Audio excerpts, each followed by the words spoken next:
managed to carry it off.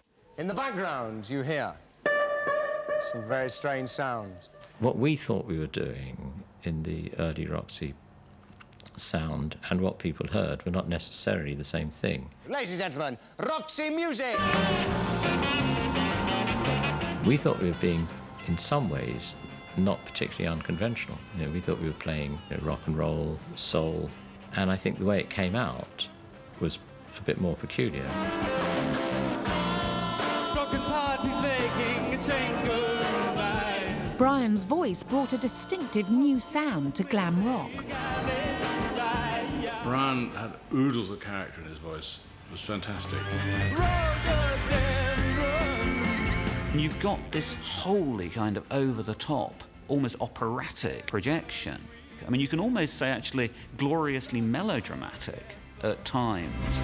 But it can't be strand power. Melancholic glamour, yes. You love it, don't I you? do. Well, I know you love a bit of melancholy, don't you? Oh, we love melancholy.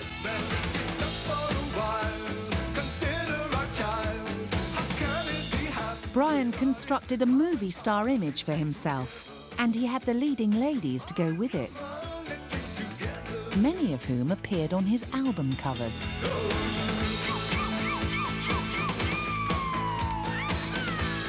The sirens on the front, you know, the Jerry Hall album covers, the kind of sexy women dressed in rubber with dogs on leads and all that. It summed up an era. This is, don't forget, in the days when people used to travel around the streets holding albums under their arm. Advertisements of how cool and sophisticated we were. Right now, here is a great piece of music. Brian and Roxy Music continued their reign as ultimate arbiters of cool when they released their first single.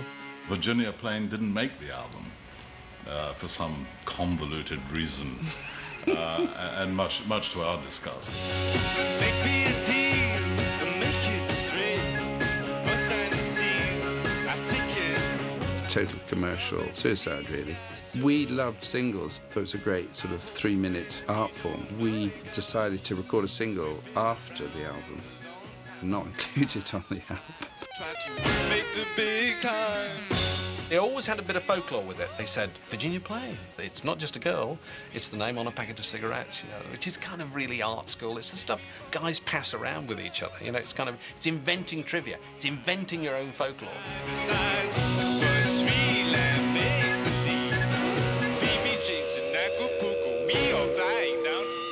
It really is great lyrics. All of us at our best. It was terrific, actually. Key things about Virginia Plain is the way it starts straight in, which takes immense confidence. And it stops just like that. What's her name? Virginia Plain? That was a good impression, wasn't it? You know, which I don't think any other record does. The release of the single finally earned Roxy a spot on Top of the Pops and instantly won Brian Ferry a whole new raft of fans who just wanted to be him. Hey, good-looking boys, gather around. You know, I was brought up in Blackburn, and even Blackburn had this little glam club. Basically, you went to listen week after week after week to the same music, to do the same dance, to see the same people. It was always this, you put your fingers that way and you put your things that way, and it was kind of shuffling around. And it was amazing, even in a town that small, how many people dressed exactly like Brian Ferry. You'd entered that imaginary world. You know, you'd become a participant. By 1973, everyone was copying the band's glam style. We always wanted to be one step ahead. So we said, right, what we'd do is completely change. Aggravated, spare for days. I always think of the shows, all the fans at the front were in last season, what you call last season's clothes, and there he was with his new one. You could just see their little faces going, oh, that was very funny.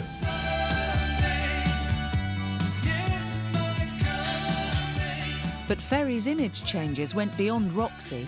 He was also pursuing a parallel solo career. Different music, different persona, same hypnotising vocals.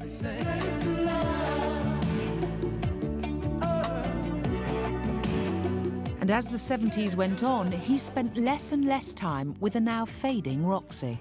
I close my eyes and dance till dawn. by the 80s, and it just ran out of steam, I think, because it evolved into something totally different, and that's why we sort of gave up for 18 years and then had a break. Once on the cutting edge, over the next 2 decades, Ferry specialised in nostalgia. Then in 2005, 18 years after they last performed together, Ferry took Roxy music back out on the road, converting a new generation over to his glam rock anthems. I didn't want to hurt you. I'm just a jealous guy.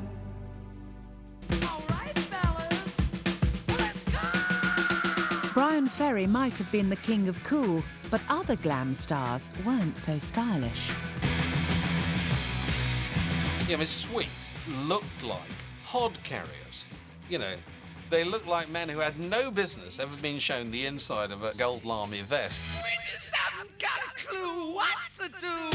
It wasn't that glam was a gay movement per se, it was an androgynous thing. Although the androgyny mostly applied to the boys looking like girls. Well, what's wrong with a guy wearing black leather pants and his girlfriend's slip? What's wrong with a guy wearing some makeup, as long as it doesn't look like it was really put on? By 1973, glam rock was dominated by men. Men in makeup, men in heels, and men in gilt and glittery clothes. Glam was all about bandwagon jumping, you know. I mean, look at Gary Glitter. I mean, everyone for 10 minutes tried to adapt themselves to glam. But one person was about to turn the glam rock world upside down. For once, this wasn't a man dressing as a woman.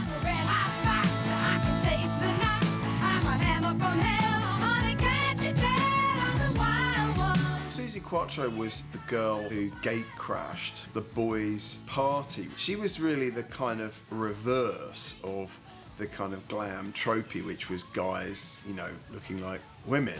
Step forward the girl who would be king, Suzi Quatro.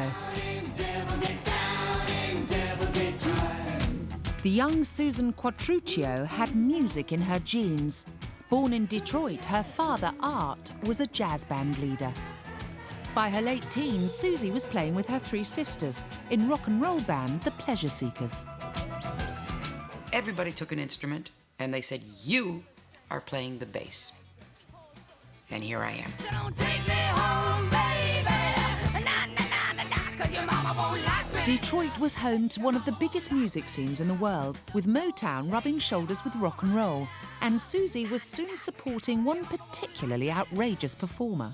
If you would have known her before, she was much more of a Detroit rocker. We played with Suzi Quatro and her band, The Pleasure Seekers, all of her sisters. They had a band that opened for us for years. I mean, every time you'd see Suzi, she would just, "Oh, hi, Suzi, how you doing?" You know, she was like your little sister. When top British record producer Mickey Most saw them performing in a Detroit club, only one person stood out. He said, "Forget everybody else, take that bass player." And the next thing I knew, I was on a plane to England with a contract in my hand. Mickey Most had worked with a host of 70s stars, including Lulu and Mud. He was an acknowledged maestro of the 3-minute pop hit. There was a demand for a new girl singer in England. We needed that. There was just a void there. And whilst there's a void, there's always a chance to make some success. Right. When you go into this bridge, it has to be a complete contrast.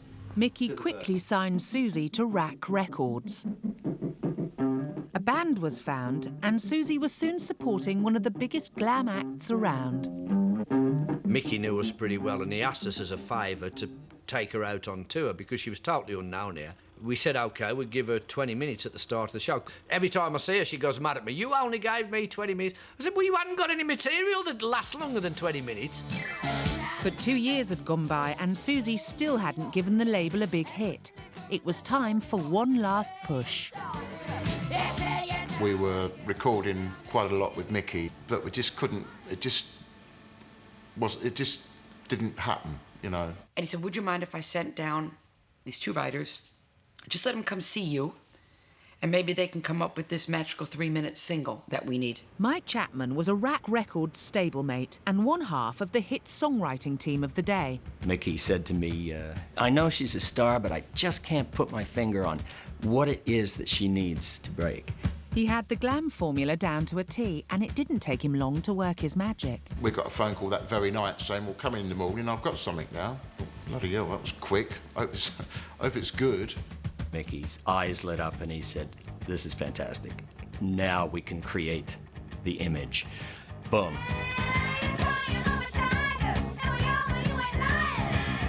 So Mickey said, okay, what do you want to wear?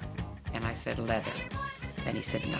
He said, it's passé. And I said, leather. And he said, Susie, it's been done. I said, never by a woman. And she's gonna can the can? How could any teenage boy, seeing a girl in tight black leather with a big blooming guitar strap round her, not watch her on Top of the Pops and think, just maybe? She was the hot chick. She had the flowing locks. She had the great body. She had the leather. But the fact that she was so tiny and had this huge instrument. Everybody always says Susie plays this enormous bass guitar. It's not enormous. It is a normal-sized bass guitar. I'm small. Can the Can was a #1 hit, and Susie Quattro had arrived. And the next day after it was shown on TV, my ex-husband and I went out to get a beer. Everybody was looking at us, and I thought, oh, shit. And I just really, really didn't like it at all. That's a lie. I loved it. Fantastic.